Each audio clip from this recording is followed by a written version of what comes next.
Your father needs you, Anna. Family comes first.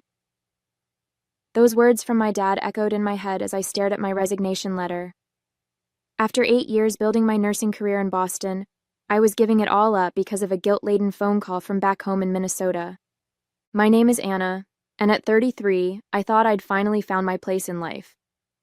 I had a great job at a prestigious hospital, close friends who felt like family, and a cozy apartment overlooking the harbor.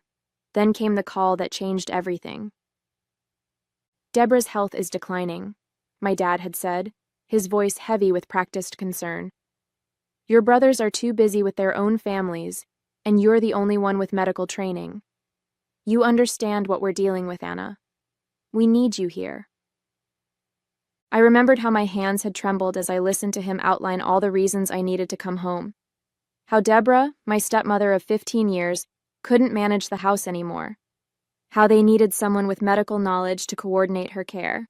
How family should take care of family. What he didn't mention was why my brothers, Jack and Peter, couldn't help despite living just 20 minutes away. Or why they couldn't hire professional help with the money from my dad's successful construction business. Or why this was suddenly so urgent when Deborah had been managing her chronic conditions for years. But guilt is a powerful motivator, especially when wielded by a parent who knows exactly which buttons to push. Remember how much we supported you through nursing school? He'd reminded me. Now it's time to give back to the family. So here I was, boxing up my life, trying to explain to my bewildered friends why I had to leave. My best friend Sarah thought I was crazy. They're manipulating you, she'd said over our last coffee together. You know that, right?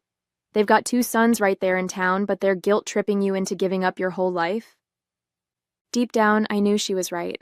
But every time I considered backing out, I remembered my dad's voice, the implied disappointment, the subtle reminder of family obligations.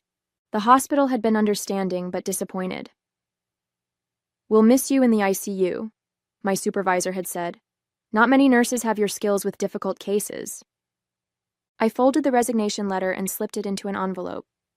8 years of building a reputation, of becoming known as the nurse you could count on in a crisis, of creating a life I loved. All of it sacrificed because family comes first. The reality of moving back home hit me the moment I pulled into the driveway. My dad stood on the porch, not offering to help with my boxes, while Deborah watched from behind the living room window, already frowning at how I'd parked my car. You'll have to move that, were my dad's first words to me. Deborah needs clear access to get her car out. No hello. No thank you for coming. Just immediate criticism. I'd given up my apartment, put most of my furniture in storage, and driven 12 hours to get here. My cat Luna was still anxious from the long drive, meowing in her carrier. But apparently, the pressing issue was where I'd parked my car. The basement apartment is ready, my dad said, finally coming down the steps. We cleared out some of the old boxes, but you'll need to clean it up a bit. The basement apartment. I'd forgotten about this space, damp, dark, and last renovated sometime in the early 90s, a far cry from my sunny Boston apartment with its harbor views. Deborah needs help with her medication schedule, he continued, following me down the basement stairs. And the house needs a thorough cleaning. She can't manage the way she used to. And I looked around the musty space that was supposed to be my new home. The apartment was basically one room with a bathroom that had seen better days. The carpet smelled like mothballs, and the windows were tiny rectangles near the ceiling that barely let in any light. I thought Deborah just needed help with medical care, I said, setting Luna's carrier down. You didn't mention housekeeping. Family helps family, Anna. You're not too good for housework, are you? There it was again, that guilt-inducing tone that had worked so well over the phone. But somehow it hit differently in person, standing in a musty basement while my professional life fell apart. My phone buzzed with a text from Sarah. Made it okay? Place as bad as you feared? Before I could reply, my dad cleared his throat. Deborah needs help with her breakfast medications in the morning. Be upstairs by 7 a.m. sharp, and make sure that cat doesn't make a mess down here. As he climbed the stairs, I heard Deborah's voice from above.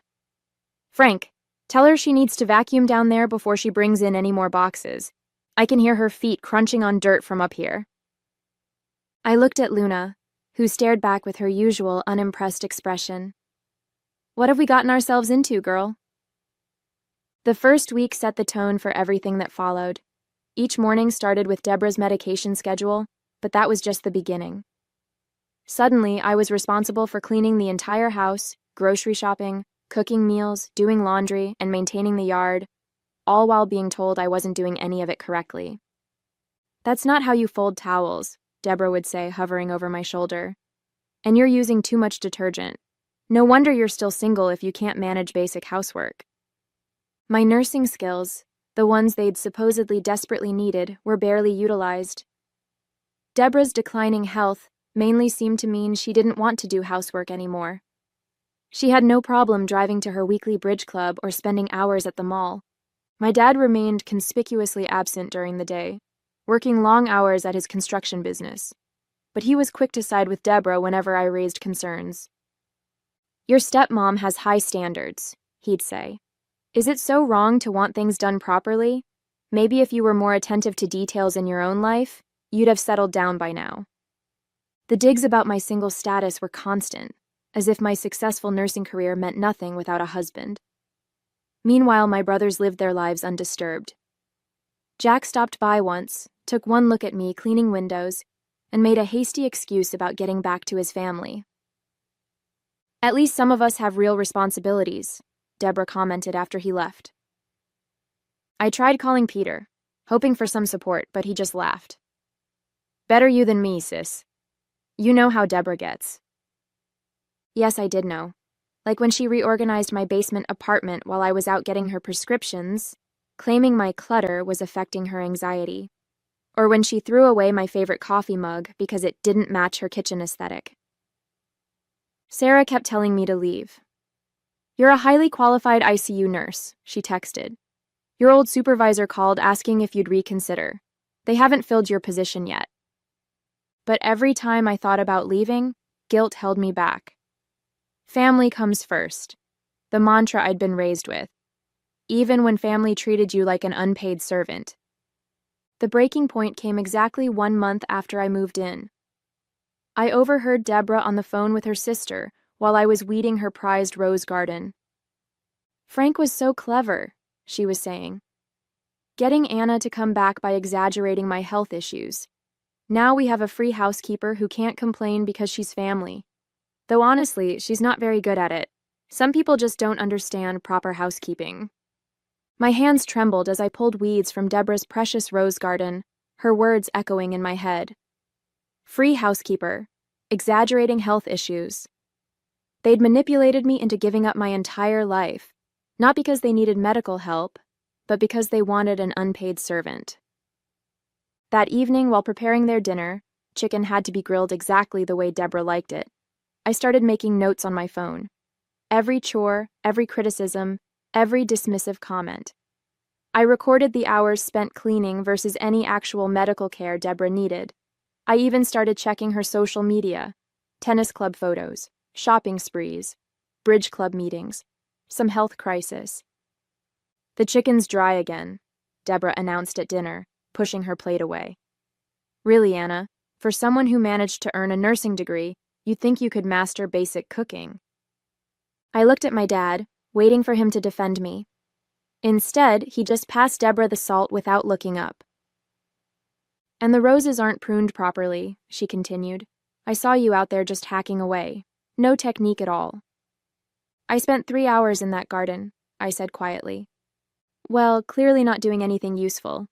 Oh, and the windows need cleaning again. I can see streaks from here. I set down my fork. Funny how your health issues never prevent you from inspecting my cleaning, but somehow stop you from doing any housework yourself. The silence that followed was deafening. My dad's fork paused halfway to his mouth. What did you just say? Deborah's voice was dangerously quiet. I heard you on the phone earlier, bragging about how clever you both were, exaggerating your health problems to get me here. I don't know what you think you heard. I heard enough. About manipulating me into becoming your free housekeeper.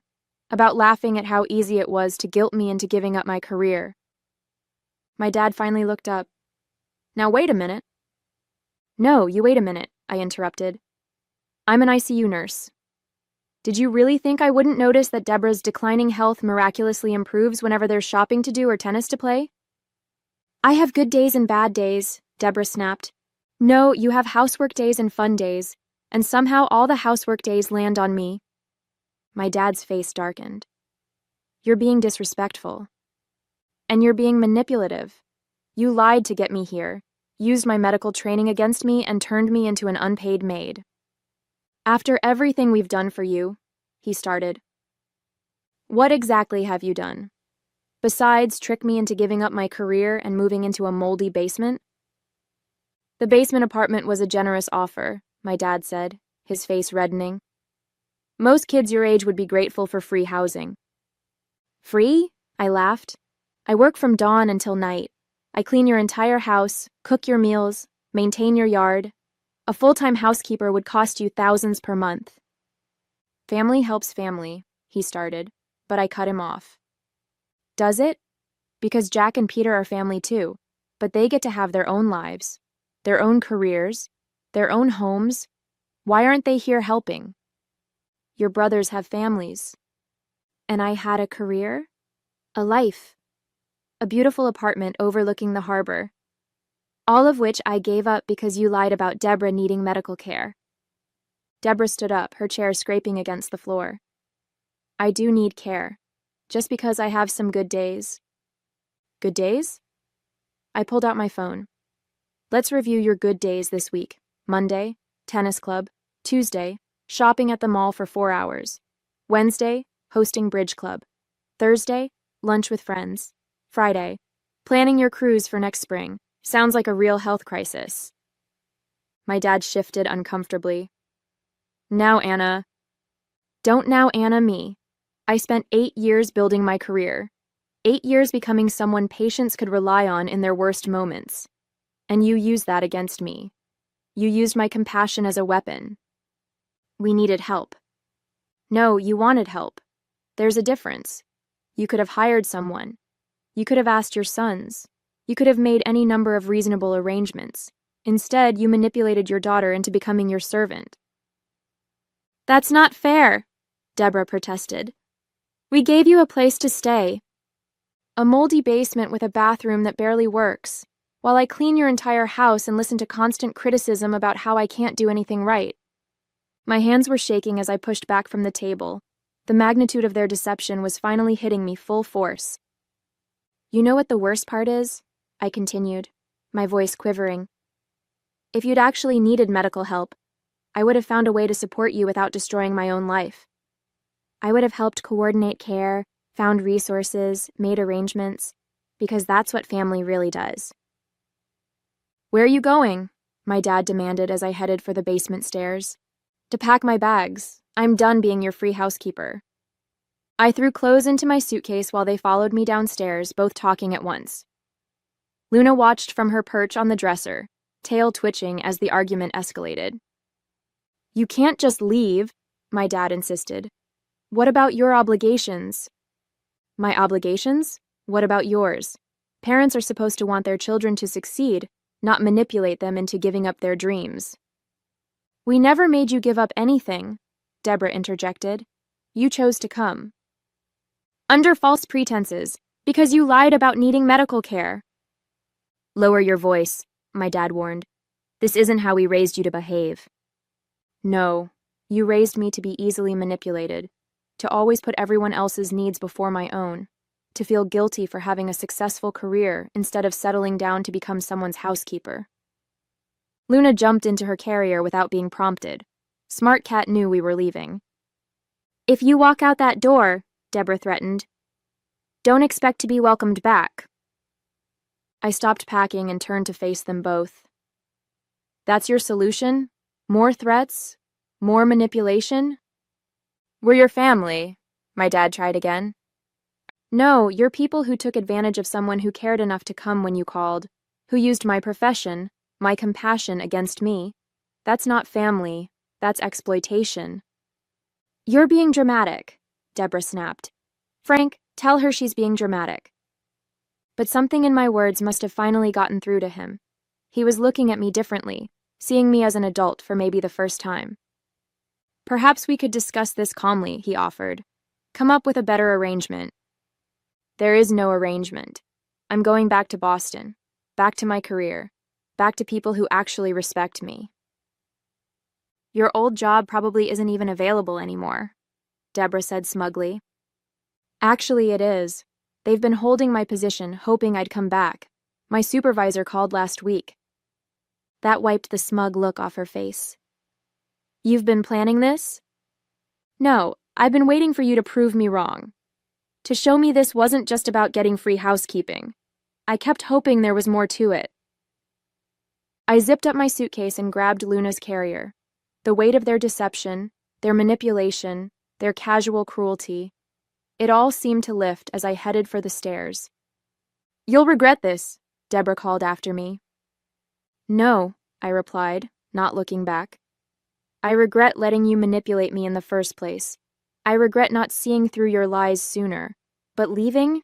That's the first right thing I've done since coming back here. The 12-hour drive back to Boston felt like breaking free from a prison. Each mile put more distance between me and their manipulation, their criticism, their casual cruelty. Luna slept peacefully in her carrier, probably relieved to be leaving that damp basement behind. My phone kept buzzing with messages. My dad alternated between guilt trips and angry demands that I return immediately. Deborah had apparently called every relative in her contact list, spinning a story about how I'd abandoned them in their time of need.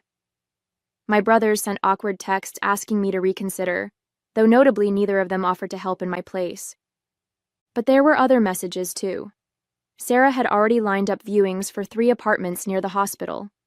My old supervisor confirmed my position was still open, even offering a raise to welcome me back. My colleagues sent excited messages about my return. I stopped at a hotel halfway through the drive, needing time to process everything. Sitting on the clean hotel bed with Luna exploring her new surroundings, I finally let myself cry. Not from sadness or guilt, but from relief and lingering anger at how thoroughly they'd manipulated me. My dad called again around midnight. Your stepmom is very upset, he started. Is she? Or is she just angry that her free housekeeper left? Anna, please. We can work something out. Like what? Another guilt trip about family obligations? More lies about Deborah's health? We do need help. Then hire someone, like every other family does when they need assistance. Stop expecting your daughter to sacrifice her life because you don't want to pay for household help. He was quiet for a moment. I didn't realize. I didn't think. Sana. No, you didn't think. You didn't think about what you were asking me to give up. You didn't think about how it would feel to be treated like a servant in my own family's home. You just saw an opportunity to get free help and took it. That's not fair. Neither was lying to get me there. Neither was watching Deborah criticize everything I did while she played tennis and planned cruises. Neither was expecting me to live in a moldy basement while my brothers got to keep their lives intact. After I hung up, my Aunt Ellen called, my mom's sister who'd always seen through Deborah's act. I'm proud of you, she said simply. It's about time someone stood up to them. The family doesn't see it that way. The family is used to enabling Deborah's behavior. But you know what? Let them clean her house and maintain her garden and listen to her constant criticism. See how long they last. She was right. Already my brothers were getting calls about helping out, and suddenly they were too busy too. Funny how that worked. Back in Boston, my life rebuilt itself faster than I expected. The hospital welcomed me back with open arms. I found a sunny apartment in my old neighborhood, this time with a spare room for a home office. Sarah helped me furniture shop, replacing everything I'd left in storage at my dad's. 2 weeks after I left, Deborah posted a passive-aggressive plea on social media, looking for reliable housekeeping help. Sadly, some people just don't understand family obligations anymore. Children these days have no sense of duty or responsibility. The comments were illuminating. My cousin Rachel, who'd cleaned for them one summer in college, shared her own experience with Deborah's impossible standards and constant criticism. Others chimed in with similar stories. The post backfired spectacularly, revealing a pattern of behavior I hadn't known about. My brothers started feeling the pressure. Jack's wife finally called me. "They want us to come clean every weekend," she said. "Jack keeps making excuses, but your dad is getting pushy. How did you stand it for so long?" "I didn't," I replied. "That's why I left." Peter lasted exactly 1 day trying to help them. He called me that evening, sounding shell-shocked. Deborah made me reorganize her pantry 4 times because the cans weren't aligned perfectly. Then she complained about how I folded her sheets. Dad just sat there letting her criticize everything. I had no idea what you were dealing with. My Aunt Ellen kept me updated on the family fallout. Apparently, 3 different housekeepers had quit after less than a week. Deborah's bridge club was hearing the real story, damaging her carefully crafted image. My dad was finally facing consequences for his enabling behavior. "They're realizing that professional help costs money," Ellen reported, "and apparently no one wants to work for them even when they offer to pay. Your dad's actually doing his own laundry for the first time in 20 years. My supervisor called me into her office 1 month after my return. I feared repercussions from leaving so abruptly before, but instead she offered me a promotion. "You were missed," she said simply. "Not just your skills, but your dedication to doing what's right. We need more nurses like you in leadership positions." That evening, I sat in my new apartment, watching the sunset over the harbor. Luna sprawled contentedly on the windowsill, both of us finally at peace. My phone buzzed with another text from my dad. "The house isn't the same without you. Deborah misses your help." I wrote back, "I'm sure she does, but I'm not for sale anymore." 6 months after leaving, I received an unexpected call from Jack's wife, Marie. "You need to hear this," she said. "I was at your dad's house dropping off some paperwork, and I overheard Deborah complaining to her sister about how she can't find any housekeepers willing to stay. She actually said, 'Anna was so much better. At least she couldn't quit when I criticized her work because she was family.' I wasn't even surprised anymore. Did Dad say anything? That's the interesting part. He actually spoke up. Told her she was the reason they couldn't keep help, and maybe if she'd treated you better, none of this would have happened. The house apparently didn't run itself after all. Through family gossip, I learned they'd finally had to hire a professional cleaning service at premium rates because of their reputation. Deborah had to start doing her own laundry because no one would do it to her standards. My dad had to learn basic cooking skills. My Aunt Ellen sent me a photo of their once pristine garden, now overgrown because Deborah's health issues prevented her from maintaining it, but she also refused to let anyone else touch her precious roses. "Karma," Ellen texted alongside the photo, "is a master gardener." My new life flourished like those neglected roses never would. I earned my promotion, started teaching nursing classes part-time, and even began dating someone who respected my career and independence. At Christmas, my Aunt Ellen hosted the family gathering, breaking years of tradition. For the first time, Deborah wasn't in charge of the festivities, couldn't criticize everyone's contributions to the meal, couldn't assign seating to show who was in or out of favor. I attended, bringing a store-bought pie that would have scandalized Deborah's sensibilities. My brothers and their wives seemed relieved to have a drama-free holiday.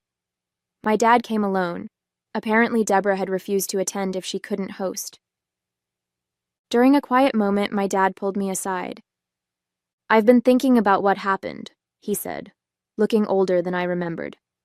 "I watched you build your career, become someone patients depend on, create a life you were proud of.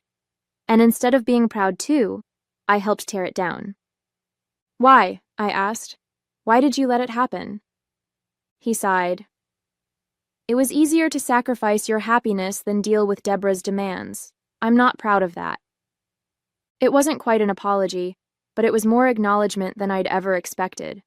We weren't close anymore, might never be again, but at least there was honesty between us. Later, helping Ellen with dishes, I found myself smiling at how different life felt when you weren't trying to meet impossible standards or win approval from people who'd never give it. "You know what the best revenge is?" Ellen asked, handing me a plate to dry. "What's that?" "Living well, and from where I'm standing, you're doing just fine at that."